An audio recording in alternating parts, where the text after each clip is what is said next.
This class is concerned with McClelland's human motivation theory. McClelland proposed a theory to explain human motivation. He was particularly interested in trying to explain why people are motivated in the way they are at work. Why do people want to work? What is it that drives them when they're at work? What is it that makes them engaged in their working practices? Or what is it that alienates them from work or causes them anxiety at work or the desire to leave, indeed, their current employment? So what is it that influences motivation at work? And that was his central theme. That's what he was concerned with in this particular exercise. According to him, there are three key motivators that determine employee motivation and success. So there are three parts we need to be familiar with. First of all, there is the need for achievement. People like to think they're achieving something at work. That motivates them. They may feel that they're being recognized, they're achieving something, they're being recognized by their colleagues and by their families and by the management. They feel a part of what they're doing and they're motivated as a consequence. They also feel the need to be wanted, to feel a part of the organization, to be affiliated with the organization, to be seen as a part of its structure and its success. And some of them have a need for power. Some of them wish to have promotion. They need to be in control of what they're doing, and they need to have more say in their working lives, so that they have a need for power. So according to McClelland, these are three very basic motivators for people at work: the need for achievement, the need for affiliation, and the need for power. And we're going to look at these in a little more detail in the rest of this video. He suggested that the needs are developed through an individual's age, culture, background, education, and life experience. So where we get the three needs, achievement, affiliation, and power, where we get those will be in part related to some other aspect of our lives, our age, or our culture, our background, our education, our life experiences. So we're bringing something else to bear. Something is within us which makes us want achievement or affiliation or power. So these are the background influences. In other words, not in order words, but in other words, these needs are learned through social interaction rather than inherited. So the three needs that we were looking at, achievement, affiliation, and power, these come through us through social interaction. They're not inherited. They're not something we received from our parents or our grandparents. All individuals acquire the three needs. However, only one is most dominant. So all the individuals, according to this view, all individuals have these three needs: achievement, affiliation, and power. But only one of them will be dominant. Only one of them will show through. Perhaps it's a question of our capacity to develop two, maybe too much for us. So we develop one of them. Managers are able to effectively motivate their employees if they can identify which need is most dominant in each individual. So if managers can work out what sort of individuals they are, do the employees want friendship and recognition within the organization? Do they want to be affiliated with the organization? Do they want to be seen as a part of the organization? Because if that is the prime motivator, then managers can build on that. Or perhaps some people want power. They want to be promoted. They want to have more say in what they're doing and be able to control their immediate environment. Again, managers can, if they can work out which of the three needs dominate each individual, they're able to work out how to effectively manage that person. So managers can develop tasks which can enhance an employee's motivation to success. If the manager is able to work out what sort of person they are, if it's affiliation or achievement, they want to achieve something, maybe it's power, as I said earlier. But if the manager can work it out, they can develop tasks and work routines which play to that need and which will in turn motivate that individual more so that they become more effective workers. Let's look at the need for achievement. Individuals who acquire this need like to take on calculated risks in order to excel and achieve their goals. So these are individuals who want to achieve. They want to set themselves targets and objectives, and they want to go after these. They want to demonstrate that they can achieve what they set out to achieve. So the individuals set themselves targets which are achievable, but perhaps may be difficult, but they themselves calculate the risks of failure. And then once they've set the targets, they go out to achieve them. They set themselves goals that are challenging, exciting, but are also realistic. They must be capable of achievement. There's no point in setting goals that can't be achieved. There's no point in setting the goal that I will walk on Mars, because it's not achievable. So they must set realistic goals. So an employee may set the target of producing so many items in a week, or completing a report within a specified time period.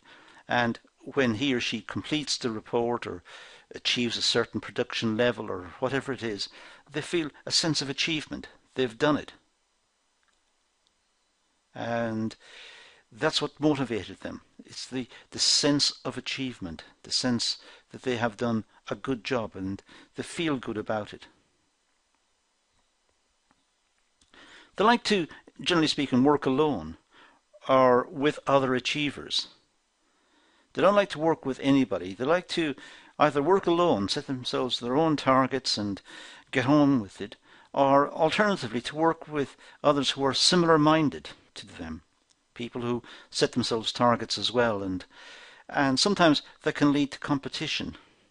Sometimes that's good, or sometimes it can become a little difficult to manage because the rivalry may become too intense.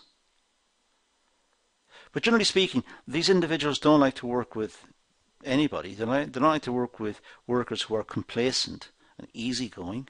They like to work with colleagues who are out to achieve something as well. So they're similar-minded. Achievers need regular feedback, as this is the only means by which they can assess their progress. So when workers set themselves targets that they want to achieve, they like to have feedback. They like to be told how well they're doing, or how far short of achieving the overall target they are, and this inspires them to get on with it, to work harder, or to try harder. They like to know where they are at any one moment in relationship to the target they've set. How far off are they? Money is a type of motivator, as it allows achievers to analyze their success. So sometimes when workers set themselves targets or goals that they want to achieve, and management recognize it and recognize them as good workers, they may be given bonuses. Well, they see the bonus as a recognition of what they have been doing and of their achievements. So the bonus is evidence to them that they are good achievers.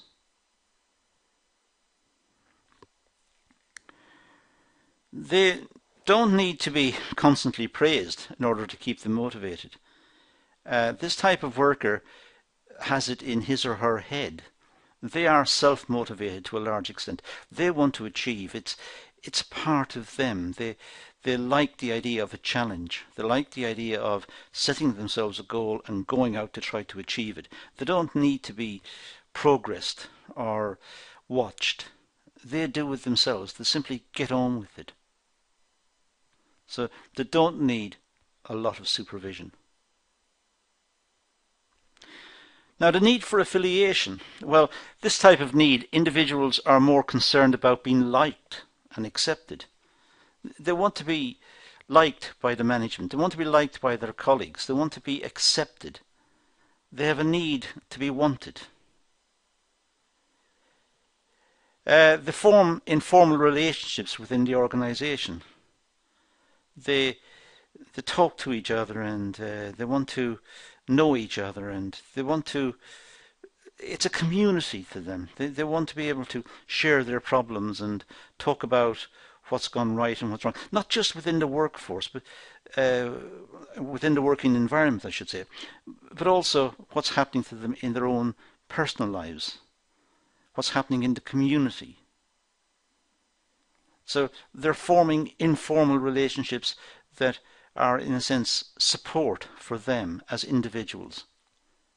But they want to be part of the organization. They want to be accepted within the organization. They like to work in a team, and they like cooperative environments. Working in teams, there are all sorts of support mechanisms and people they share something in common with, the achievement of the objectives of the team. So they like to speak to their colleagues and talk to their colleagues, and sometimes the conversations drift away from perhaps from work, the immediate concern, and ask about each other's health and what they did recently and have they seen a certain thing on television. And that's not wasting time. That's a part of this affiliation requirement that they have got. They need to be accepted by the management. They need to be accepted by the company. They need to be valued by the company. They have this need. But they also need to be valued by their colleagues, and they need to share widely. It's a part of their life, and they want to share it. They're very good in customer service environments or as team players.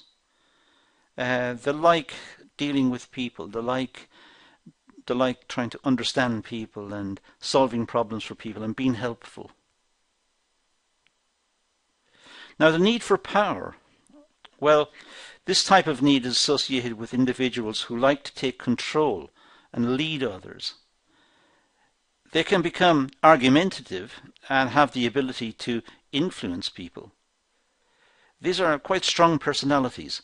If they don't get their way, if people don't agree with them, they may be argumentative. They may want to dispute situations, and they may want to call meetings or demonstrate why they're right and why others are wrong. They have a need to promote themselves. They have a need to push themselves forward. And they believe that their views are correct. And any alternative views are, in a sense, wrong. They have the best view. And they have a need to control their environment. They have a need to have power, to be seen, to have that status. They're suited in leadership roles, as they like to be dominating and competitive. There's a problem about having them in leadership, however, and that is they may not inspire teamwork. They may not inspire others to follow them. They may prefer to force people to follow them. They have a need for power. They believe they're right, and everyone else should follow them. And perhaps good leadership requires a more cooperative approach and taking the workers with them rather than forcing the workers to be with them. But nonetheless, some people have this need for power. Some people have the need to have control over their environment and to get others to agree with them. In order for managers to help motivate individuals, they must give appropriate tasks suited to each individual and their needs. So it's imperative that management understand the workforce and understand the type of person they're dealing with, and thereby give them tasks that ideally suit them and suit their personality types. See what it is, what sort of needs they've got. Are they achievers? Are they looking for power? Are they do they want to be liked by the organization as well? So managers need to try and figure this out, and in that way they can more effectively deploy their workforce, and the workforce will be happier as well as a consequence. High achievers, challenging but realistic tasks, constant constructive feedback, opportunities to work alone or with other achievers. So it's important for the management to try and work out what sort of people they are. Give them realistic tasks, give them constructive feedback, and give them the opportunities to work alone or to work with others if they wish to do so. Of course, all of this is dependent on whether this is practical within the workplace.